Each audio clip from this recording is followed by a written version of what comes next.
Buenas tardes, hermanos, Dios les bendice, me da gusto verles, poquitos pero efectivos, eso es lo importante. Y también a los que nos ven por Facebook, que a veces son más, mira, saludos donde quiera que estén, ojalá que haya de aquí de Camino de Santidad, por ahí en su casa, viendo en el Face, voy a escuchar la predicación en el estudio de hoy. Y bueno, muchas gracias, Dios les bendiga donde quiera que estén, y a los de casa, ya saben, bienvenidos. Y bueno, hoy comenzamos el segundo libro de esta iglesia. Digo, para los que nos ven, no tenemos el año todavía, ¿verdad? Con la iglesia ya acabamos el libro de Romanos, un libro que nos dejó mucho aprendizaje, sin duda alguna. Y hoy vamos a empezar a estudiar el libro de la primera carta a los Corintios, a este pueblo de Corintio. Y antes de comenzar y de entrar de lleno en la carta, en la cita o en el libro que tenemos en la Biblia, quería darles un preámbulo de esta carta de los Corintios. Pero antes de comenzar, así como están, inclinen su rostro nada más y vamos a orar. Padre, gracias Señor porque nos permites estar aquí. Gracias Padre por este nuevo libro que vamos a comenzar a estudiar aquí en la iglesia, Señor. Señor, háblanos Padre mediante Primera de Corintios. Muéstranos Señor en qué debemos de cambiar, qué debemos hacer para agradarte más, para ser mejores hijos tuyos.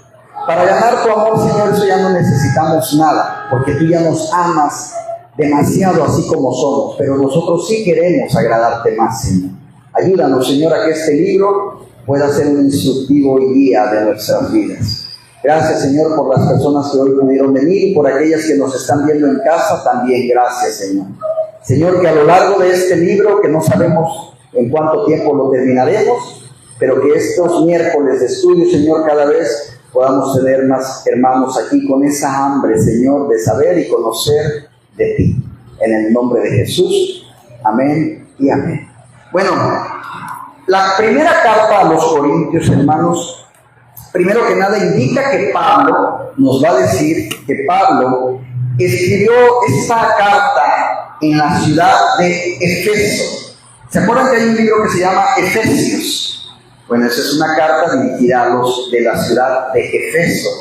Pero esta carta a los Corintios, Pablo está en Efeso, ¿sí? Esta ciudad está situada frente a Corinto. Entonces estaba, situada frente a Corinto, y Pablo en Efeso le escribe esta carta a los del pueblo de enfrente, o sea, a Corinto. ¿Dónde estaba esto? Junto al mar Egeo. Y ahí Pablo residió o vivió 2 años. Pastor, ¿y usted cómo sabe que Pablo escribió esta carta en Efeso? Bueno, vamos a ver, no le busqué porque quiero que lo vean ahí, me voy a adelantar muchísimo. Hoy vamos a empezar por el capítulo 1, pero me voy a ir rápido al capítulo 16, versículo 8. Capítulo 16, versículo 8. Y vean lo que dice ahí Pablo. Pero estaré ¿en dónde? En Efeso. Hasta el Pentecostés. Entonces, ¿dónde está Pablo cuando está escribiendo Corinto? En la ciudad de Efeso. Ahí dice claramente, ¿verdad? Ahora, ¿cuándo aproximadamente se escribió esta carta? Bueno, según teólogos y estudiosos dicen que esto fue aproximadamente, esta carta que tienen ahí, la primera carta a los Corintios, se escribió entre el año 57 y el año 58 después de Cristo. Tenía 57 o 58 años que acababan de crucificar al Señor Jesús, que acababa de nacer el Señor Jesús cuando escribió Pablo esta carta. Ahora, esta está escrita durante el tercer viaje evangelístico de Pablo, tercer viaje. Acerca de la carta, en el libro de los Hechos podemos encontrar una breve información en cuanto a los primeros cristianos de la ciudad de Corinto. Luego, la primera carta a los Corintios, hermanos, provee información en cuanto a los problemas que había en esa iglesia del primer siglo. Muchos eran los problemas que tenían las iglesias de Corinto. Pastor, ¿y qué problemas podría tener una iglesia? Fíjense nada más. Y yo creo que las cosas pues no han cambiado mucho hasta nuestros días. ¿Qué problemas había? División, fornicación, división en cuanto a la comida y a los ídolos. Para algunos comer de la misma iglesia, imagínense, para unos era pecado comer esto, para otros no. Para unos sí podíamos tener ciertos ídolos, para otros no. Así estaba la iglesia dividida, imagínense. División en cuanto al orden de las asambleas. No tiene por qué haber un segundo, no tiene por qué haber un tercero. Sí debe de haber un segundo, sí debe de haber un tercero. Y eran esas divisiones. División en cuanto a la resurrección de Cristo. Imagínense, aunque era la iglesia, unos decían, es que no, sí creemos en Dios, pero este que vino no era Jesús. No, si el que vino, sí era Jesús. Entonces, había esa división. División en cuanto a la colecta. No, es que el dinero debe de ser para esto. No, es que el dinero debe de ser para esto. Y había un sinfín de problemas en Corinto, tremendo. Pablo escribió esta carta, hermanos, para asistir a la iglesia a que pusieran ya de lado todas esas divisiones que prevalecían entre, vamos a poner entre comillas, entre la hermandad de aquel tiempo. Y bueno, el tema central. ¿Cuál era el tema central? Se puede encontrar en 1 Corintios, capítulo 1, versículo 10. No lo lean, todavía vamos a llegar ahí. Donde Pablo les hace un llamado. Ese es el tema central de todo el capítulo. ¿A qué es este llamado de Pablo a la ciudad de Corinto? ¿Saben a qué es? A un mismo sentir. Hermanos, tenemos unirnos. No tenemos por qué estar peleando por eso. Tenemos que tener el mismo sentir. ¿Cuál debe de ser el mismo sentir? Agradar a Cristo. Vivir conforme a la palabra de Cristo. Dejando a un lado las divisiones. Por lo tanto, el tema central, si ustedes me preguntan, de la carta de Corinto, ¿cuál es el tema central? Es un llamado a la unidad. Ese es el tema central. Que estemos llamados a estar unidos como iglesia. ¿Sí? Y ahora sí, vamos a entrar leyendo capítulo 1, versículo 1. Y dice así la palabra del Señor. No salte. Estás en el capítulo 16, ahí, dice, ¿de quién proviene la carta? ¿Se acuerdan? Acabo de decirlo. Pablo, así es. Y Pablo era un llamado apóstol, así que dice el versículo 1. Pablo, llamado a ser apóstol de Jesucristo por la voluntad de Dios, y el hermano Sóstenes. Fíjense. Pablo no fue llamado apóstol porque los otros apóstoles lo hayan nombrado. Pablo fue llamado apóstol porque Dios así lo decidió. ¿Sí? Entonces, Pablo, el apóstol Pablo sigue un patrón normal de las Escrituras, de una carta de los tiempos antiguos. Cuando empezamos a leer Romanos, creo que Bernardo estuvo aquí, hablé de esto, yo no sé si se acuerde, pero para los que no vinieron se los comento.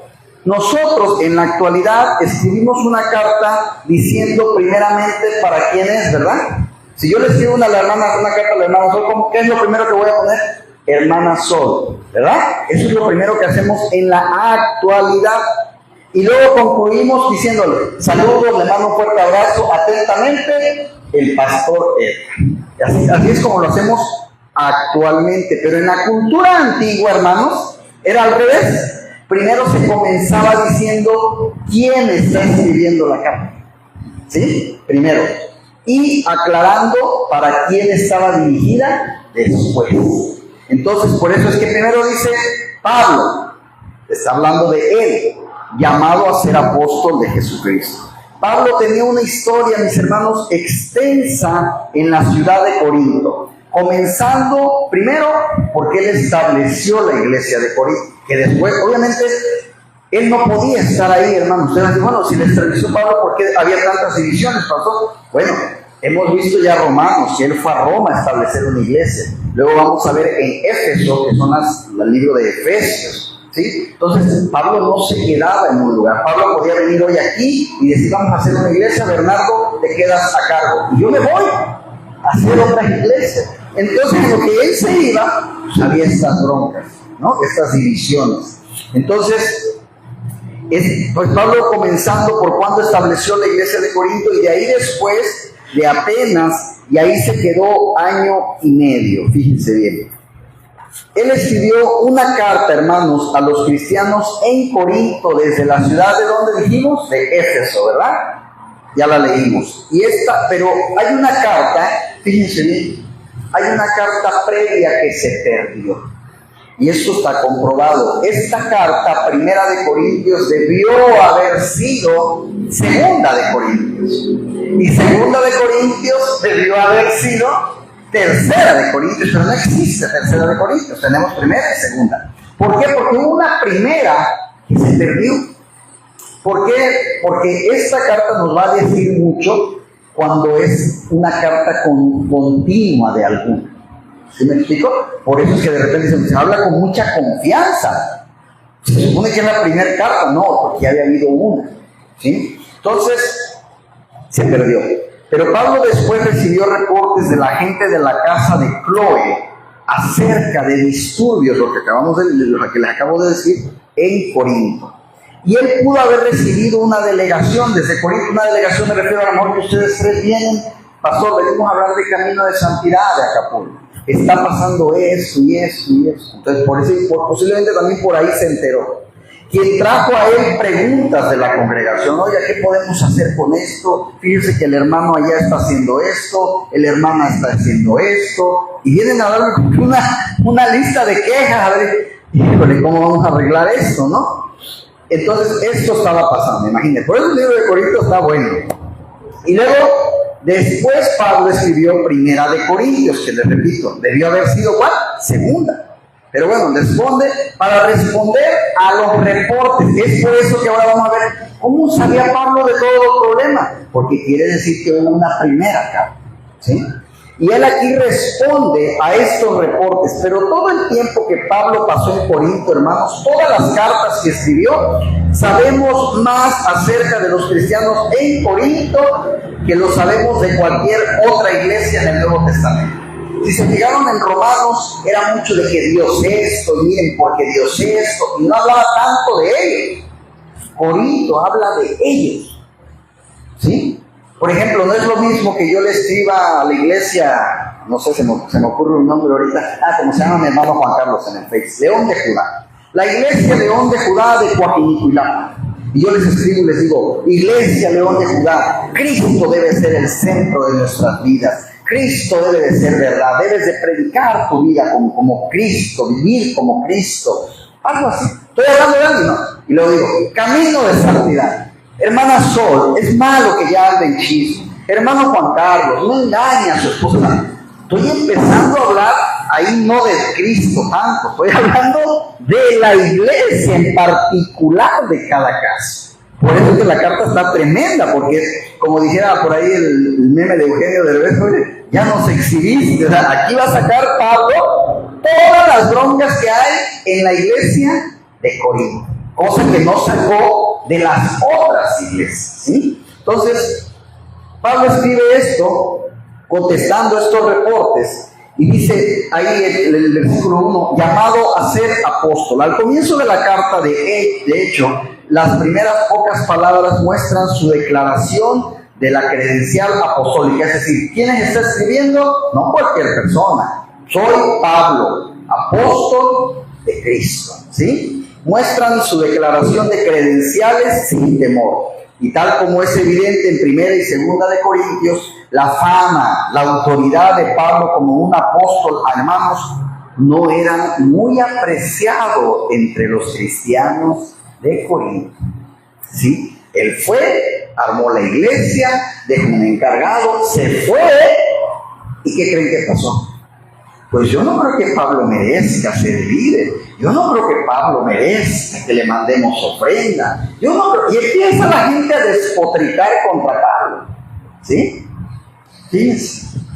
Entonces no era muy querido por los corintios. Llamado a ser apóstol, dice.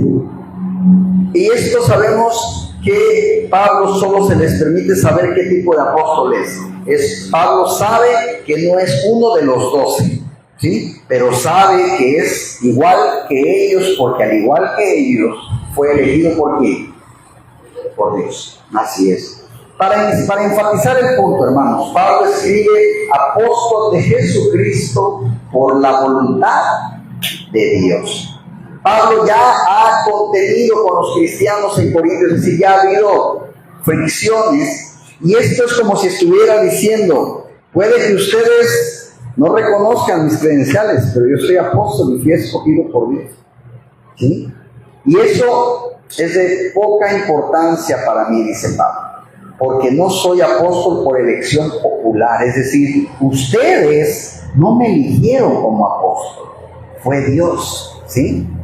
Y no soy apóstol a través de la designación de otros apóstoles, ni por la voluntad de algún hombre. Ahora, ¿qué es un apóstol de Jesucristo?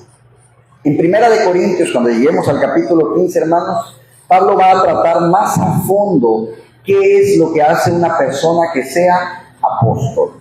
Sin embargo, aprendemos algo tan solo del significado de la palabra griega apostolos, que tiene la idea de que es un embajador especial. Pablo era un embajador especial de Jesús al mundo y obviamente a la iglesia. Incluso en su introducción, Pablo está pensando acerca de los asuntos críticos que necesita comunicar a los corintios cristianos. Y esta, hermanos, es una carta que Pablo ha pensado muy cuidadosamente. El hermano Sóstenes, dice al final, se fijan, dice, y el hermano Sóstenes. Este hombre, Sóstenes, probablemente, mis hermanos, también es mencionado en Hechos, como era la cabeza de la sinagoga corintia, quien fue golpeado porque persiguió a Pablo. ¿Qué quiere decir? Que Sóstenes fue el que quedó encargado de Corintio cuando Pablo se fue, ¿sí? Es el que queda ahí, vamos a ponerle como pastor de ahí de Corinto. Y cuando Pablo visitó por primera vez la ciudad de Corinto, el principal, es decir, el jefe de esa iglesia que estaba ahí, era un hombre llamado Crispo. Y Crispo creyó en el Señor con toda su casa y fue salvo. Pero fue despedido, no se sabe, o si renunció como principal de la sinagoga. No se sabe si lo corrieron o él renunció. Su reemplazo es Sóstenes. Y Sóstenes fue, hermanos, golpeado por los oficiales romanos, ¿sí? Y en un pequeño golpe, por así decirlo, porque no querían los romanos a los cristianos, sabemos, contra los judíos que estaban intentando seguir a Pablo. Entonces quizá este mismo Sóstenes de Hechos es el que ahora está con Pablo. Así que Pablo llama la atención hacia el hombre con el quien los cristianos corintios reconocerían el hermano Sóstenes. Es decir, a ver, iglesia, estoy con su pastor, estamos aquí juntos. Y yo creo que la iglesia ha dicho, híjole, ahora sí se va a enterar de todo. Porque Pablo a lo mejor no sabía muchas cosas, pero viene tu pastor, viene a platicar conmigo, porque hay así de problemas, decía mi sobrino Fernando, así de problemas en la iglesia. Imagínense. Número 2, versículo 2, para la iglesia de Dios en Corinto. Dice, a la iglesia de Dios que está, ¿en dónde, hermanos? En Corinto, En Corinto, a los santificados en Cristo Jesús, llamados a ser ¿qué? Santos, con todos los que en cualquier lugar invocan el nombre de nuestro Señor Jesucristo, Señor de ellos y nuestro. Fíjense bien, primero, a la iglesia de Dios. La mayoría de la gente asocia la palabra iglesia. ¿Qué es para ti una iglesia hoy, en estos días? Yo te digo, ahí está una iglesia, ¿qué piensas? ¿O qué te viene a la mente? Rápido. ¿Quién me dice? Aquí a 2 cuadras hay una iglesia. ¿Qué te imaginas? Rápido, así que, ¿qué te imaginas? ¿Qué es? ¿Un lugar de qué es? Un templo de oración, un lugar donde alabar a Dios. Es lo primero que te viene a la mente cuando yo te digo la palabra iglesia, ¿verdad? Bueno, pues aquí les va una buena información. La palabra en griego para iglesia es ecclesiai, no era una palabra religiosa, era para una asamblea de gente típicamente reunidas para un propósito especial. Si se reunían los políticos para ver cómo iban a dictar las leyes, era una iglesia. No hablaban de Dios. A eso, lo que ahora podríamos llamarle a lo mejor hoy el Senado, la Cámara de Diputados, el Salón de Juntas, todo eso se le llamaba iglesias. No tenía nada que ver con Dios. ¿Qué sí tenía que ver con Dios? Sinagogas. Ahí se predicaba la palabra de Dios. Las iglesias eran lugares para una reunión de diferentes cosas. ¿Vamos bien? Ok. La palabra griega tiene un trasfondo gentil y judío. En su sentido gentil denota la asamblea de una ciudad griega, pero en el uso judío subraya para denotar la comunidad de creyentes en Jesús.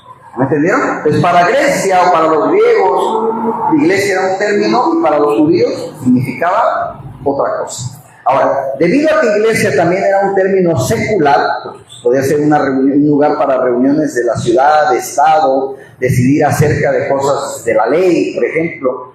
Pablo llama a la reunión de cristianos en Corinto, no le dice iglesia. ¿Cómo le dice arriba?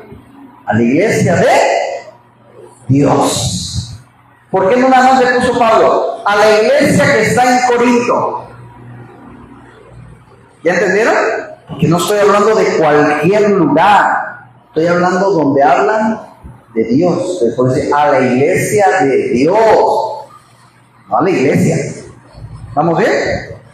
Entonces, ojo con esto. A veces hay cositas, hermanos, como esta palabrita, que obviamente cuando nosotros no estudiamos la palabra, es normal la iglesia de Dios, pero hoy ya entendimos por lo menos por qué dice a la iglesia de Dios. Porque cualquiera puede decir, pastor, todas las iglesias son de Dios. No, porque en ese tiempo no. ¿Sí, no? ¿Vamos bien? Ok. Ahora, esto no es una reunión del mundo, es una reunión de Dios. Pablo no solamente considera a estos creyentes en Corintios, mis hermanos, para ser la iglesia de Dios. Ahora, ¿qué está en Corinto? Está en Corinto, perdón, dice, llamados a ser santos, que está en Corinto. Corinto era una de las grandes ciudades del mundo antiguo y una comunidad, ¿saben? Para que se den una idea hoy, ustedes oyen muy comúnmente el estado de Estados Unidos de California. Lo han oído, ¿verdad? Todos lo hemos oído. Y se dan cuenta que California para Estados Unidos es un estado muy importante. Por ejemplo, tú no escuchas las mismas veces California como Carolina, por ejemplo, o Michigan. Normalmente California siempre se menciona para muchas cosas. Entonces era algo así, Corinto. Pero ojo, era una ciudad próspera y ocupada en crecimiento, ¿sí? Era como la California de ese tiempo. Tenía una merecida reputación por la búsqueda desenfrenada, ojo, ¿de qué creen? De placer. Algo así como Las Vegas, ¿sí? Hay que ir a divertirnos a Corinto. Allá está la vida, como decía por ahí, la vida loca, ¿sí? Vamos a infiestarnos a Corinto, vamos allá a Corinto, donde está todo lo malo, por así decirlo, ¿no? Todo aquello que no le agradaba a Dios, estaba en Corinto. Entonces, Corinto tenía una rica mezcla étnica, es decir, había de muchas clases de raza de gente, pero era un centro también de deportes, era un centro donde se reunían muchos gobiernos, y era un centro militar y también de negocios. Cuando Pablo vino a Corintio, que fue en el año 50 después de Cristo, la ciudad había sido famosa mucho antes de que él naciera. Antiguos escritores consideraban a Corinto rico, próspero, pero ojo, siempre bueno y adinerado. Los romanos, hermanos, destruyeron Corinto en el año 146 antes de Cristo. Pero Julio César reconstruyó la ciudad 100 años después. Fíjense, Muchas cosas hicieron famoso a Corinto. La alfarería y latón corintio. ¿Qué era latón corintio? Una mezcla de oro, plata y cobre. De la ciudad eran famosos mundialmente. Competencias atléticas famosas, conocidas como lo que ahora conocemos como los Juegos Olímpicos, se llevaban a cabo en Corinto, ¿sí? Se llevaban a cabo en el templo de Poseidón cada 2 años. Atena, Apolo, Poseidón, Hermes, Isis, Serapis y Asclepios, entre otros, también tenían sus propios templos de honor en Corinto. ¿Adoraban solo a Cristo? No. Era una ciudad de muchos dioses, ¿sí? Pero lo más prominente, ¿saben qué era? La adoración a la Afrodita Corinto. Ella tenía esa ciudad, más de 1000 hierodólogos. Y yo dije, les voy a dejar pensando a mis hermanos, ¿qué significa eso, pastor? ¿Saben qué eran 1000? Y hasta la palabra se complica. Hierodólogos eran prostitutas, mujeres y sacerdotisas, ¿sí? A su servicio. O sea, las mujeres había también de todo. Imagínense una ciudad para ese tiempo, que no eran ciudades pobladas como ahora, tener 1000 mujeres así, ahí nada más. Corinto era una ciudad grande de negocios, especialmente por su localización. Estaba en un istmo de tierra de 4 millas por 1 de ancho. En su parte más estrecha era cruzado por una vía llamada el Iolcus, sobre la cual las naves o los carruajes eran arrastrados por ruedas de un puerto al otro. Y esto estaba en constante uso, porque los marineros de este modo podían evitar zarpar alrededor del peligroso, ¿sí?, promontorio de Malea, que eran los marineros también querían evitar el navegar alrededor de esto, porque se identificaban 2 dichos populares. Uno que decía: deja que aquel que navega alrededor de Malea olvide su hogar. ¿Por qué? ¿Por qué creen que iba a olvidar su hogar el marinero que navegara por ahí? Por las más de 1000 prostitutas que había ahí. Ni se acordaba de la mujer en ese momento. Y luego otro que decía: deja que aquel que navega alrededor de Malea primero haga su testamento, porque prácticamente ahí iba a encontrar la muerte, ¿sí? Si la nave era muy grande para ser arrastrada, la carga era descargada y cargada en otra nave alrededor después de Corinto. Fíjense, el pueblo Corinto, hermano, también era conocido mundialmente por fiesteros. No estoy hablando de los acapulqueños, estoy hablando de Corintios. Fiesteros, embriaguez y moral sexual relajada. ¿Qué quiere decir relajada? Pues que no había. Te metías con Juana, Abraham, con quien se te atravesara. Todo era libre, ¿sí? El término Corintia Somai era bien conocido en el Imperio Romano y significaba vivir como un Corinto, o sea, libre, Pero todo el mundo sabía que significaba realmente estar sexualmente fuera de control. Fíjense, algo así como Sodoma y Gomorra, o algo así como un emperador romano que se llamaba, se me olvidó ahorita el nombre, Calígula, su reino, se metían hombres con animales, hombres con mujeres, orgías, papá con la mamá, el hijo, mamá con el hijo, el papá con la hija, tíos con sobrinos, era todo un relajo.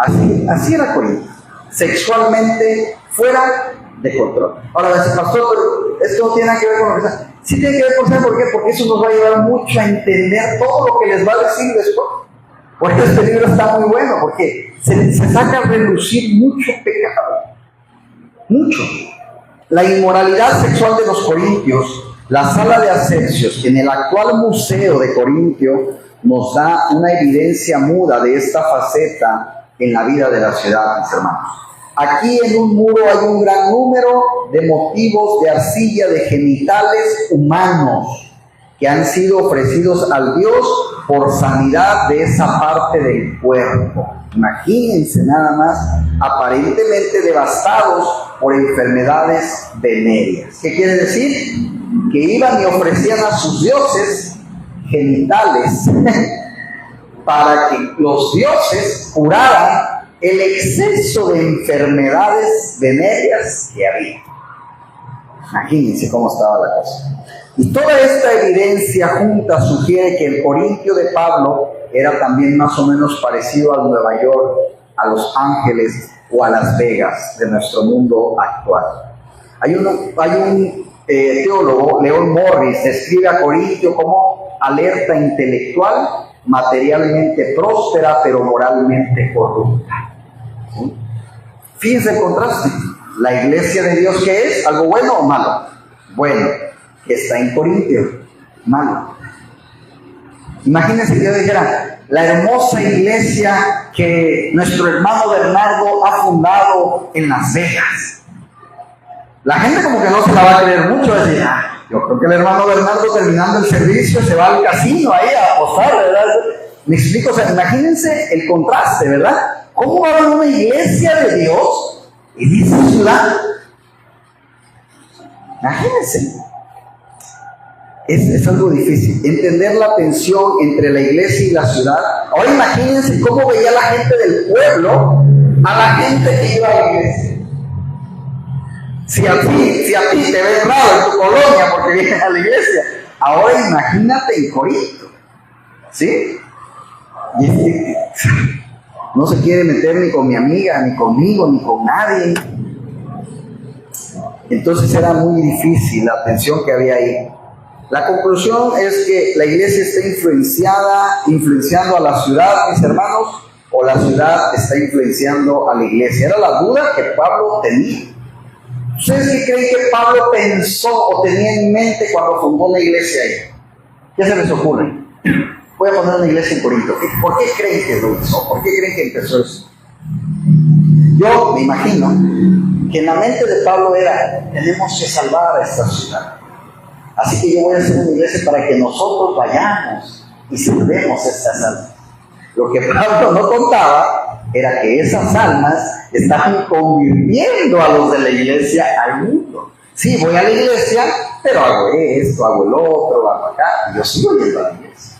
O sea, la influencia no era de aquí para allá, era de allá para acá. ¿Sí? Entonces, eso era en teoría. La medida del error por parte de la iglesia es la medida en que se ha dejado influenciar por el espíritu de la época. Hermanos, les voy a decir algo. Los tiempos de 50 después de Cristo al 2024 que estamos hoy, no crean que han cambiado mucho. No crean que ha cambiado. Hoy llegamos a iglesias donde hay que cantar un bonito reggaetón cristiano. ¿Sí? ¿Influenciamos al mundo? No, el mundo vino a influenciarnos a nosotros. Hay que sacar hielo seco aquí en el escenario cuando cante la alabanza. Hay que poner luces. Hoy en día hay muchas iglesias, hermanos, que tú entras y ya no sé si entré a un antro o entré a la iglesia. De verdad. Un día con mi esposa visitamos una iglesia aquí en Acapulco, que no voy a decir el nombre porque a lo mejor me están viendo, y nos metimos. Bueno, yo no sé si ustedes, pero yo en mi caso no fui cristiano toda la vida, así que no puedo mentir. Conocí bares, conocí antros. Pues hermanos, el olor era como cuando entras a un antro. El olor, ese olorcito que solo los que fuimos sabemos, ese olor de un bar, ¿no? De un antro. Y entramos, era una iglesia. Y yo sentí que ese olorcito me trae recuerdos, ¿verdad? En medio oscuro no se veía. ¿Cómo entras a un bar? Está la lucecita que ibas viendo para dónde sentarte, pues así. Y nos sentamos en unas mesas que parecían de un cantabar. Y el escenario arriba, luces, hielo seco. Y yo dije, no falta que aquí me vayan a decir cuántos cubetazos quiero. Pero realmente, de verdad, no, algo tremendo. Y yo decía, yo no siento una espiritualidad, pero para nada. Es más, me siento recordando mis años de Cristina, ¿sí? De verdad. Entonces, imagínense. Por eso les digo, no hay mucha diferencia. Hay iglesias que desgraciadamente se siguen dejando influenciar por el mundo, en vez de que nosotros influenciemos al mundo, ¿sí? Y ojalá que nunca tengan la necesidad, hermanos, de andar recorriendo iglesias, porque de verdad te llevas cada decepción. Entonces, dice que así era, así estaba la cosa en este tiempo. Y bueno, la medida del error por parte de la iglesia es la medida en que se ha dejado influenciar por el espíritu no santo de la época, ¿sí? En ocasiones se nos dice que lo que la iglesia necesita supremamente es que debe tomar el espíritu de la época, ¿sí? Por ejemplo, pastor, ya eso ya pasó de moda. Hay que cantar un reggaetón en las alabanzas. Hay reggaetón cristiano. Y la verdad, oyes la letra y dices, bueno, la letra trae un buen mensaje, pero el ritmo. Y hay que cuidar los ritmos, porque de repente cuando menos sientes ya la pierna ya baila sola, ya está empezando a moverse sola. Ya no quiero ver al rato, como dicen los jóvenes, perreando ya atrás, ¿no? Entonces, sí, porque hay que entrarle a la moda. Y no tenemos que dejar entrar la moda aquí, hermano. Porque tenemos nosotros que ser influencia para el mundo, no el mundo para nosotros. Entonces, en ocasiones es lo que se nos dice. Una y mil veces hay que decir, hermanos, quizás, bueno, al menos yo de mi parte, no. Claro, hay cosas que edifican, porque no tampoco podemos decir que todo lo que va saliendo es malo. Hay cosas que esto es algo que a Dios le puede agradar, pero hay que cuidar mucho esta parte. Lo que la iglesia, hermanos, realmente necesita es corregir el espíritu de la época, con el Espíritu Santo.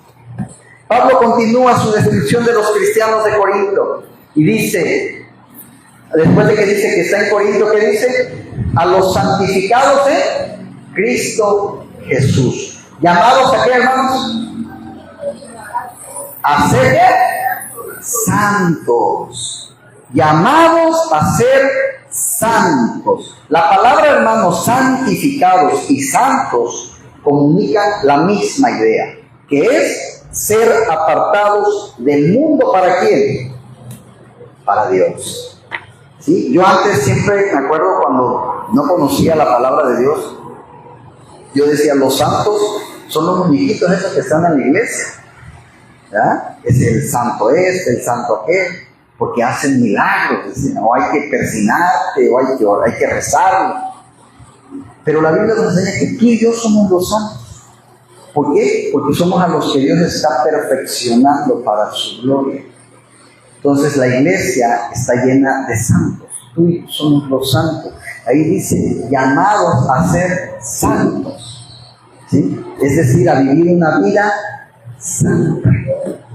Tú y yo somos llamados a eso, a ser santos. Y hay mucho, hermanos, en esta primera carta que es muy poco halagador.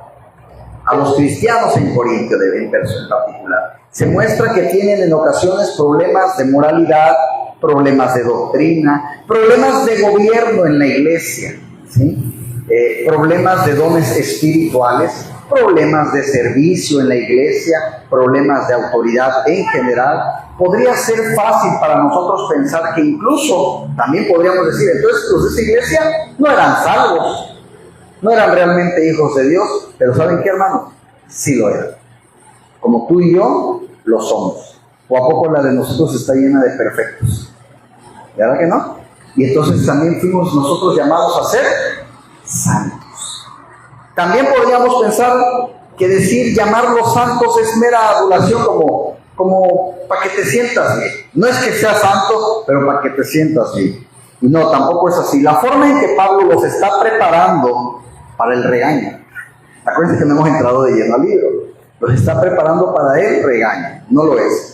Los cristianos en Corintios sí son llamados santos de verdad, pero esto no está basado en un desempeño externo, es decir, tú no eres santo por las obras que haces. ¿Sí me explico?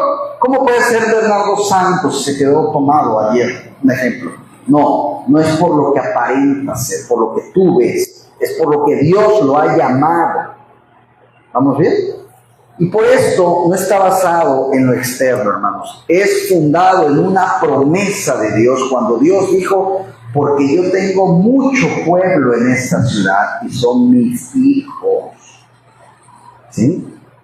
Señor de ellos, dice, y nuestro, ¿verdad? Señor en sus primeras pocas palabras, Pablo está echando un fundamento para un problema que se va a dirigir esta carta, la unidad cristiana, hermanos, basada en el señorío común de Jesucristo. Los cristianos corintios son llamados santos, pero esto no es exclusivamente para ellos. Ellos son santos junto con todos los que en cualquier lugar invocan el nombre de nuestro Señor Jesús. ¿Cuántos invocan aquí el nombre de nuestro Señor Jesús? Somos santos. Jesús es tanto tu Señor como nuestro Señor. Y porque ellos comparten un Señor en común, ellos comparten también una unidad esencial. Versículo 3. ¿Qué dice? Gracia y paz a vosotros. ¿De quién?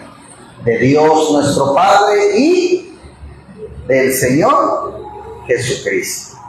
El saludo incluye siempre ¿qué? Gracia y paz. Gracia y paz. Y es típico, si se dieron cuenta en Romanos, es típico de un saludo de Pablo. Gracia y paz. Y se apega a las costumbres tanto griegas como judías. Pablo usa la misma frase del versículo 3 en otras 5 ocasiones más en el Nuevo Testamento. Gracia y paz. Gracia siempre es primero, hermanos. Paz siempre es segundo. ¿Por qué? ¿Porque así se oye bonito, pastor? No. Porque esto se debe al hecho de que la gracia es la fuente de la paz. Tú no puedes tener paz si no hay gracia. ¿Vale? Por eso es gracia y paz. Sin gracia no hay y no puede haber paz. Pero cuando la gracia es nuestra, la paz necesariamente en automático llega. ¿Sí? Pablo a menudo, más de 17 veces en la carta, se refiere a Jesús, no como Jesús, se refiere como dice ahí, como dice, y de Señor Jesucristo. Es bueno recordar lo que el título de Señor significa, que es alguien superior a ti. Señor Jesucristo. ¿Sí? Señor es un título que se designa no solamente a un señor o a un jefe, hermanos. También se revela al Señor revelado en el Antiguo Testamento, conocido como Yahweh o Jehová. ¿Sí? Y este término no podría ser más que una amable de dirigirse como nuestro Señor. Pero también puede ser usado por la deidad de alguien que adora. Cuando tú adoras, Señor Jesús, ¿sí? Ese respeto. Pero también puede ser usado por la deidad. El trasfondo realmente significativo, sin embargo, es su uso en la traducción griega del Antiguo Testamento para representar a un hombre divino. ¿Cuál era? En su momento, Yahweh, ¿sí? Que después lo tradujimos como Jehová. Los cristianos que usaron esto como su Biblia estarían familiarizados con el término como una deidad. Y luego dice ahí Jesús, ¿verdad? El nombre dado al hijo de ¿quién? De María, el hijo adoptivo de José, que es la pronunciación griega de Josué. Fíjense bien, el nombre Josué, que en griego es así y en español es Jesús, significa Yahweh. Y Yahweh significa salvación. ¿Sí? Cristo. Esta es la antigua traducción griega de la palabra hebrea para Mesías o el ungido. Ya vimos algo de esto el domingo. Y este es aquel que se profetizó por las escrituras del Antiguo Testamento, enviado por el Padre para salvarnos y para hacernos libres. Vamos a leer los versículos, hermanos, del 4 al 9. Dice: gracias doy a mi Dios siempre por vosotros, por la gracia de Dios que os fue dada en Cristo Jesús. Porque en todas las cosas fuisteis enriquecidos en Él, en toda palabra y en toda ciencia. Así como el testimonio acerca de Cristo ha sido confirmado en vosotros, de tal manera que nada os falta en ningún don, esperando la manifestación de nuestro Señor Jesucristo, el cual también os confirmará hasta el fin, para que seáis irreprensibles en el día de nuestro Señor Jesucristo. Fiel es Dios, por el cual fuisteis llamado a la comunión con su Hijo Jesucristo, nuestro Señor. Si quieres, regrésate al 4, por favor. Ahí dice: gracias doy a mi Dios, ¿cuándo? Siempre. Siempre. Pablo pasará la mayoría de su carta, hermanos, reprendiendo pecado, se la va a pasar corrigiendo errores, pero siempre está agradecido a Dios por la obra en ellos. Aquellos que sienten el llamado, hermanos, a reprender pecado, a corregir errores en la iglesia, hoy en día deberían de seguir el ejemplo de Pablo. Desafortunadamente, muchos de ellos nunca comunican ningún ánimo con su corrección y su consejo. Es decir, sí te puedo corregir, sí te puedo aconsejar, pero también te tengo que dar una palabra de aliento, de amor. No te corrijo y te dejo ahí tirado ya, no. Pero mira, todo puede salir adelante, todo puedes cambiar. Dios te va a ayudar a salir, Dios te va a librar, Dios te va a liberar de este pecado. Específicamente, Pablo agradece a Dios por la gracia de Dios, que dice ahí, que os fue dada ¿en qué? En Cristo Jesús. Todo lo bueno que los cristianos corintios tienen, mis hermanos, de parte de Dios, vino a ellos ¿por qué? ¿Porque se lo merecían? No, vino por gracia, como a la que ha venido a ti y a mí, por gracia. Dios les ha dado libremente por sus propias razones que Él quiere. Y el efecto de la gracia en la vida de los cristianos corintios, mis hermanos, era hacerlos enriquecidos en Él, en toda palabra y en toda ciencia. Los corintios eran una iglesia rica, ojo, no solo materialmente, quiere decir que sí lo eran materialmente, tenían buenas instalaciones, había dinero, pero también eran ricos en su hablar y en su conocimiento en Jesús. En toda palabra, en toda ciencia, el testimonio acerca de Cristo. En su abundancia de los dones, dice, nada os falta en ningún don. Y viviendo en anticipación de la venida de Jesús. Ellos estaban esperando ya, desde aquellos años, el regreso de Cristo. La obra de Dios en los corintios, mis hermanos, podía ser vista por lo que decían, por lo que aprendían, y por un elemento sobrenatural en sus vidas, y por su expectante siempre cuidado de la esperanza del regreso de Cristo. Cuando Pablo miraba a la iglesia de Corintio, él podía decir, esta gente proclama a Jesús, ellos conocen de Jesús, hay dones sobrenaturales de Jesús en medio de ellos, y están emocionados por el regreso de Jesús. Cualquier problema que ellos tuvieran, hermanos, hay puntos fuertes muy impresionantes. Puede decirse, todo esto de muchas iglesias hoy en día. Podemos decirlo. Imagínense, yo a veces me pregunto, cuando yo leo y veo que en el Antiguo Testamento tú no podías entrar a la presencia de Dios. Se escogía una persona del pueblo y por lo general buscaban al más santo para que entrara ya a la presencia de Cristo y diera la ofrenda. Yo ahora digo, si Jesús nos vino a ser libres, pagó en la cruz, para que ahora podamos disfrutar de su palabra como si nada. Y a veces ver la iglesia así da tristeza. Porque te imaginas, es una tontería, perdón por lo que voy a decir, pero que ahorita pusiéramos esta iglesia en el pasado, en esta época. ¿Cómo tendríamos aquí? No cabría un alma, hermanos. Tuviera lleno el patio, tuviera la gente ahí parada, tuviera la gente allá en el portón, tuvieran allá en el techo, porque quieren sentir la presencia de Cristo, que en este tiempo no podían. Y hoy que lo podemos hacer, no la queremos. Fíjense, qué increíble. Y de verdad, por eso digo yo, tenemos que valorar lo que podamos escuchar, oír. Es más, hasta cantarle, eres libre de hacerlo. Antes hubieran dicho, Bernardo, José Juan, ¿por qué le cantas? Tú no mereces cantarle, tú eres pecador, tú no estás limpio, José Juan, tú no eres digno de cantarle a Dios.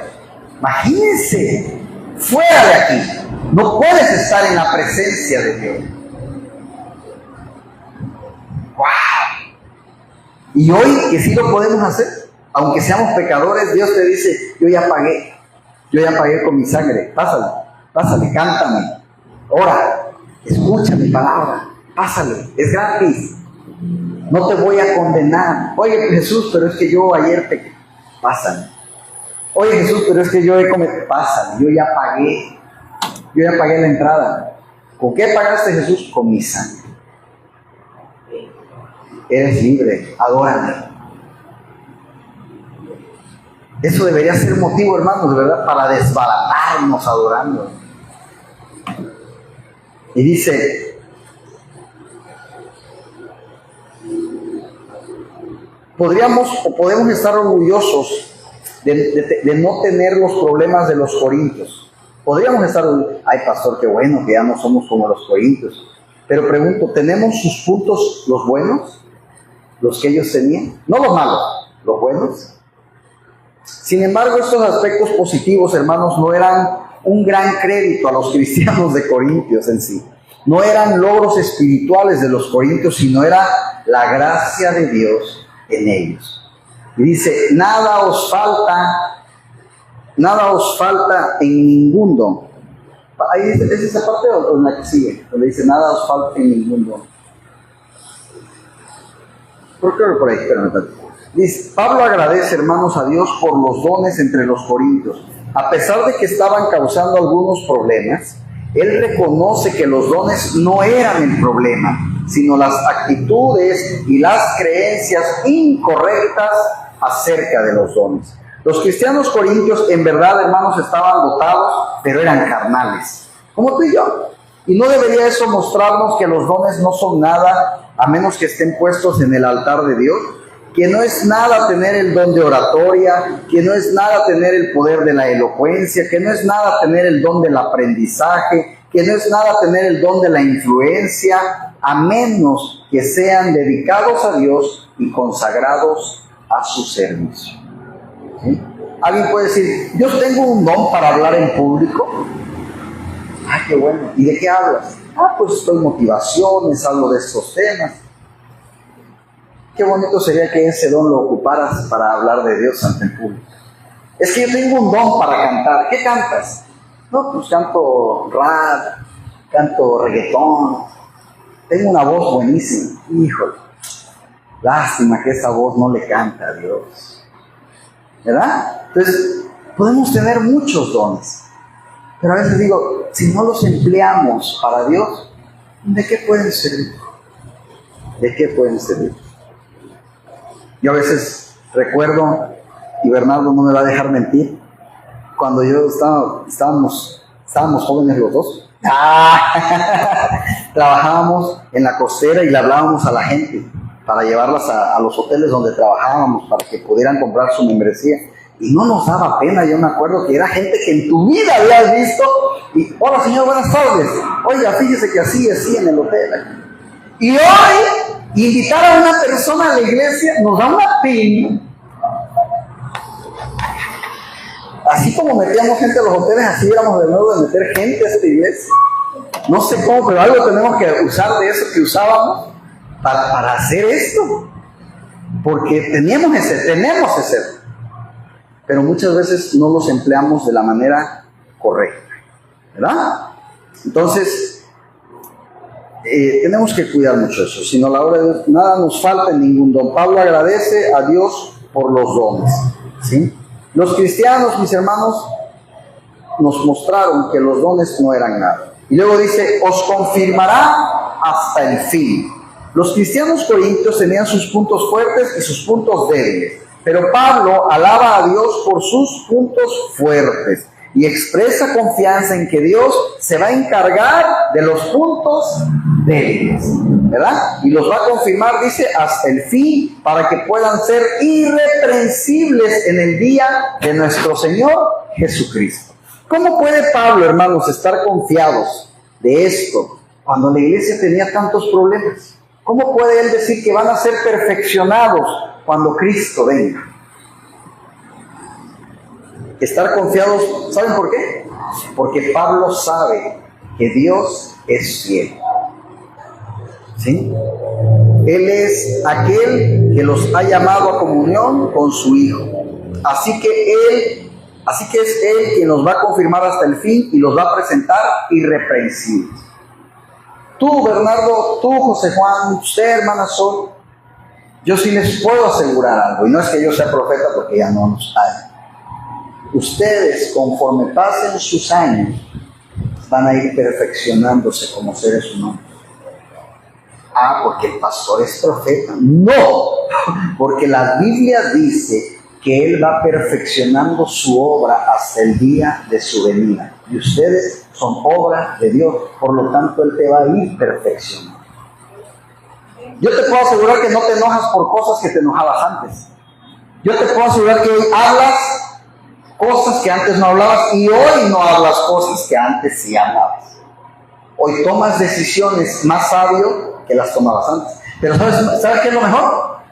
Que hoy tomas decisiones tontas comparadas con las que vas a tomar en el futuro todavía. Que hoy hablas mal a comparación de cómo vas a hablar en un futuro. ¿Por qué? Porque vas a ir siempre perfeccionando. Tú solo no, por tus fuerzas tampoco. Dios es el que te va a ir perfeccionando. Amén. Entonces, no lo digo yo, lo dice la palabra de Dios, que Él nos va a ir perfeccionando. ¿Podemos caer? Sí, pero nos va a ir perfeccionando. Amén. En estos primeros 10 versículos, hermanos, Pablo habla de Jesús en cada versículo, si se dan cuenta. ¿Saben cuántas veces lleva hasta aquí diciendo Jesús? 11 veces hasta aquí. Y en este énfasis de Jesús, Pablo está promoviendo primero la cura para las enfermedades que voy a empezar a decirte. ¿Sí? No primero te dijo las enfermedades, primero te está diciendo la cura. Jesús, su gracia, te ama, el amor, Jesús. Quitar su mirada de ellos y ponerla en Jesús. Para que cuando yo te diga en todo lo que estás mal, tú recuerdes que primero me dijiste que con Jesús puedo mejorar mi vida. El problema de las divisiones, versículo 10. Petición inicial, no sean separados sino unidos. Dice, os ruego, pues, fíjense la palabra, os ruego. Siempre esa palabra, hermanos, ruego, rogar, rogamos, debemos entenderla literalmente como lo que es, Si yo siempre voy a poner el ejemplo porque necesita siempre caernos al 100 esa palabra. Si yo le digo a la hermana Sol, el miércoles me puede traer un elote, y se lo digo una vez, ¿para ustedes eso es que le rogué? No, ¿verdad? Entonces sí nos cae el 20 que es rogar. Es tras. Hasta que ya me tiene harto el pastor, le voy a llevar 3 para que ya se vea. Por eso ahí Pablo dice, os ruego, es decir, ya es algo desesperante, es algo que ya no sé cómo decírtelo. Te ruego. ¿Sí me explicó? Entonces dice, os ruego, hermanos, por el nombre, ¿hasta dónde ya va? Por el nombre de nuestro Señor Jesús, que habléis todos, ¿qué? ¿Una qué? Una misma cosa. No que tú me digas que Jesús sí existe, el otro me dice que no, el otro me dice que sí existen los milagros, el otro me dice que no. Estamos todos aquí, cada quien por su lado, ¿sí? Una misma cosa, pero también, ¿qué más? Y que no haya entre vosotros, ¿qué? Divisiones. Que no haya divisiones. Miren, hermanos, tenemos que tener mucho cuidado en las iglesias. ¿Por qué? Cuando Dios nos dice que en las iglesias hay divisiones, pregunto, ¿es porque alguien de la calle vino a dividirnos? No, ¿verdad? Porque dice, en la iglesia hay divisiones. ¿Qué quiere decir? Que hay alguien en la iglesia que va a causar divisiones. No es alguien que viene de afuera, es alguien de adentro. Entonces tenemos que tener mucho cuidado cuando alguien viene y te dice, oye, hermana Sol, ¿ya supo que el hermano Bernardo anda hablando de usted? No, mira de ver todo. No, en ese momento, hermana, si lo que me va a decir me va a edificar, diga. Si lo que me va a decir me va a molestar o algo, no me lo diga. O también, si lo que me va a decir a usted la hizo sentir mal, que le dijo Bernardo, véngase, vamos a hablar con Bernardo y quiero que me lo diga en frente de Bernardo. Si es mentira, no va a querer. Si es verdad, te lo va a decir. Y también, ahí entra tu perdón cuando Bernardo te diga, ¿sabe qué, hermano Sol? Sí lo dije. Discúlpeme, perdono. Yo sé que la hermana Sol va a decir ahorita, no, yo no lo perdono, pero es que tenemos que. Está bien, ¿verdad? No pasa nada. Están amigos, como siempre, pero por favor, ya no vuelva a decir eso. Es mejor ahorita algo tras, pero no, ya se arregla. A que estemos, ¿será cierto que ya no le voy a hablar? Y ahora ya cuando lo veo ni lo saludo. Y entonces aquel dice, bueno, ¿qué le hice? Y me explico, se hace todo un relajo. ¿Por qué? Por las divisiones. Oye, hermano José Juan, ¿a usted le gusta cómo predica el pastor? Yo creo que no. Y si vamos viendo, mejor si ponemos otro pastor. Mire, Bernardo habla bien bonito. Yo lo escucho. No hablo hablar a Bernardo, hermano. No, habla mejor que el pastor. Hay que poner a Bernardo. Y entonces ya está el hermano José Juan. Sí, cierto. Hay que hablar con los demás. Y empieza la división también, ¿no? Y al rato ya el pastor ya no sabe ni de dónde va a venir el trancazo. Entonces, ojo con las divisiones, hermanos. Y Pablo lo menciona, ¿eh? En la iglesia de Corinto hay división. ¿Sí? Entonces, seguimos. Dice que no hay entre vosotros divisiones, pero sino que estéis, ¿qué? Perfectamente, ¿qué? Unidos en una misma mente y en un mismo parecer. Oiga, pastor, queremos hablar con usted. Mire, hemos platicado y creemos que esto no nos ha gustado. ¿Qué cree que podamos hacer? Mire, siéntese, vamos a hablar. Eso es bonito, porque, ojo, el hecho de que yo esté aquí no quiere decir que yo todo lo que hago está perfecto, me puedo equivocar. Y ustedes son libres de decirme, pastor, ¿por qué no cambiamos esto? ¿Por qué no hacemos esto? Lo platicamos con la iglesia. Si la iglesia está de acuerdo, ¿entiendes? La idea es que todos estemos a gustos y contentos. Y ojo, también, que todo sea bíblico. Porque si, pastor, estamos de acuerdo en todo y que ponga reggaetón en la mesa. Hermano, pues ni modo, lo siento mucho, adiós, pero aquí no va a haber reggaetón. ¿Sí me explico? Pero si es algo que no es malo, no hay problema. Se puede hacer. Pero siempre cuidando la unidad, que todos estemos en una misma mente y en un mismo parecer. Amén. Os ruego, fíjense, Pablo era un apóstol de Jesucristo y él tenía la autoridad. ¿Ustedes creen que Pablo tenía autoridad para andar rogando? No, mas sin embargo se baja en humildad y les dice, les ruego. Él tenía el derecho, la autoridad para ordenarles estos asuntos. ¿Saben qué, hermano? Se va a hacer así y punto. Y si no les gusta, vámonos. Pero él dice, ¿cómo vamos a arreglar esto? No quiero que nadie se vaya, hay que arreglarlo. ¿Sí? En lugar de eso, hay un corazón amoroso que les ruega y él pide, hay que ser unificados como creyentes. Y ahora después de preparar las mentes para el regaño, actuando como un buen cirujano experimentado, ¿qué hace un cirujano cuando te va a operar? ¿Qué es lo primero que hace? Te anestesia. Primero te anestesia para que cuando venga la herida, ¿qué? No duela. Pablo primero los está anestesiando. Ustedes son buenos, hay que unirnos en amor, hay que estar todos en un mismo sentir, un mismo parecer. Ustedes no son como los de allá afuera. Dios los ama. Dios por su gracia los hizo santos.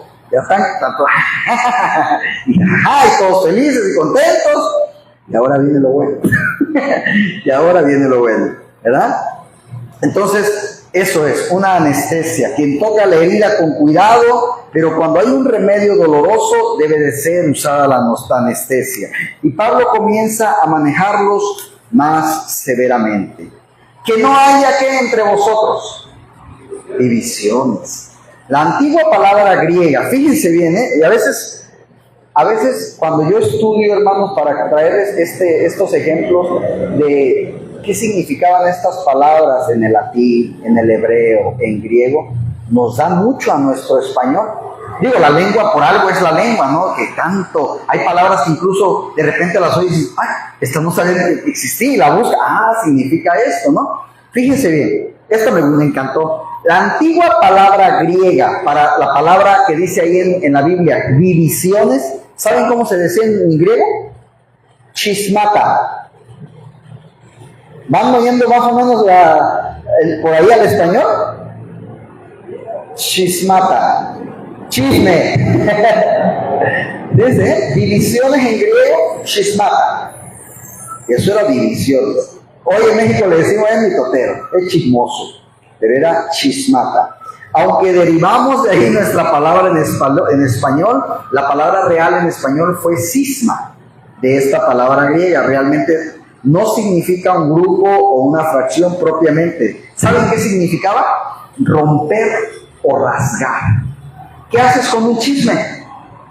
Rompes, rasgas la relación de aquellos dos, o que le dijiste que él dijo de aquella. Rasgas, rompes, divides una iglesia, en un trabajo, con el jefe, con los compañeros, en la colonia. Oye, la vecina dijo que tú toda la vida le dejas la basura ahí. Ya rápido no te hablas con la vecina. La chismata rompió esa relación. Te llevabas muy bien con tu vecina. Ahora no se habla. ¿Sí? La petición de Pablo, hermanos, es que paren de rasgarse unos a otros, rompiendo el cuerpo de Cristo. ¿Tú y yo qué somos? El cuerpo de Cristo. Y cuando yo hablo del hermano José Juan, yo estoy lastimando a Cristo. Cuando alguien habla de mí, está lastimando a Cristo. Porque somos el cuerpo de Cristo. Fíjense. Y el contraste con divisiones, ¿qué sería lo contrario a divisiones? Una palabra que les guste. Contrario.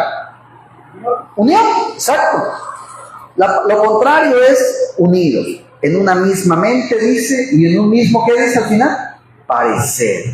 En lugar, mis hermanos, de apartar, Pablo les pide que sean unidos juntos en una misma mente y en un mismo, ¿qué? Parecer. ¿Sale? Hasta aquí vamos a parar hoy, hermanos. Son los 10 primeros versículos, cosa muy suave. Se viene lo bueno, donde se va a soltar Pablo a decir esto y esto. Solo para que tengan una idea, como dicen, ya ven que ahora en las series o en algunos programas de televisión, cuando ya acaba, te ponen un capítulo de lo que viene, para que la gente hay que verlo, ¿no? Ajá. Nada más les voy a contar algo de lo que viene. No, es más, no me acuerdo ahorita en qué capítulo, para que no digan el miércoles que viene, pastor, no pasó eso. Es que no me acuerdo en qué capítulo viene, pero viene. Una mamá se mete con su hijo en relaciones sexuales y Pablo se entera. Nomás para que vean cómo está la cosa de suave. Entonces, es un libro de verdad muy fuerte, pero que nos llama mucho a la unión, a la unidad y a la reconciliación con Cristo. Amén. Vamos a orar. Padre, gracias, Señor. Gracias, Padre, por esta palabra que tú has hablado hoy, por este libro que vamos empezando, Señor, pero que sabemos que va a ser para nuestra edificación y para nuestro crecimiento, Señor. Señor, tu palabra dice que tú has comenzado la obra y que la irás perfeccionando, Padre. Nosotros somos tu obra, Señor. Perfecciónanos, Padre, con tu amor, con tu corrección también, ¿por qué no? Porque todo padre que ama, corrige a su hijo, Señor. Así que, si hay que hablarnos fuerte, Señor, danos esa sabiduría para entenderlo y comprenderlo y saber que también lo haces en amor, Señor. Señor, gracias por cada persona que estuvo aquí en este lugar esta noche, Señor. Habla, Padre, habla a sus vidas. Y por aquellos que no pudieron venir, bendícelos donde quiera que estén, Señor. Si están en su trabajo, provéeles, Padre. Si están en su casa, dales el descanso que necesitan, Señor. Donde quiera que ellos estén, bendíceles, Padre. Y que podamos estar aquí, Señor, podamos estar aquí el próximo domingo para alabarte, para glorificarte y valoremos, Padre, valoremos esa libertad que tú nos has dado, Señor, de poder alabarte, de poder escuchar tu palabra, Señor. Ese tesoro que pocos hemos sabido valorar, Señor. Danos ese discernimiento para entenderlo y comprenderlo, Padre. Llévanos con bien, Señor, de regreso a casa, que podamos tener un merecido descanso esta noche, para poder terminar, Señor, esta semana en bendición tuya, Padre. Gracias, Señor, te damos en el nombre de Jesús. Amén y amén.